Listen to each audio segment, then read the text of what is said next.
In today's video, I'm going to teach you how to recall mail in Zoho Mail.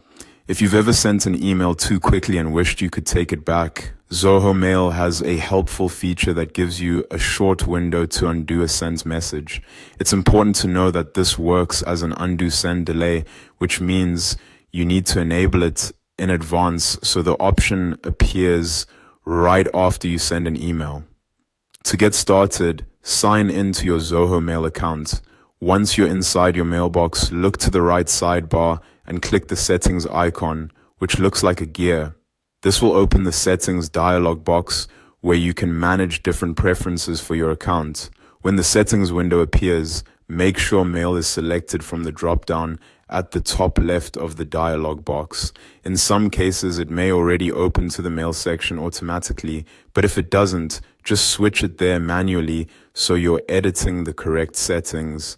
Next, go to the left pane and open the Compose section. This is where Zoho Mail stores options related to creating and sending messages. You may need to scroll a little to find the setting you need. Keep scrolling until you see the undo interval section. Here, check the box to enable the undo option and then choose the amount of delay you want. Zoho Mail lets you set this from 5 seconds up to 30 seconds. A shorter delay means your email sends almost immediately, while a longer delay gives you a bit more time to catch mistakes, change attachments, or stop the message entirely before it actually goes out. The good news is that this setting saves automatically. After you make the change, you should see a small pop-up notification at the top confirming that your preferences have been updated. That lets you know the feature is now active. From this point on, whenever you send an email, an undo banner will appear at the top of your screen immediately after you hit send. If you notice an error or change your mind, simply click undo within the time window you selected.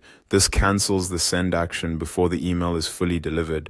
A useful tip here is to choose the longest delay if you often send emails quickly and want a little extra protection. It can be especially helpful when sending important messages, and that's all there is to it. Once this is enabled, you'll have a simple way to stop outgoing emails in Zoho Mail, as long as you act within the undo interval.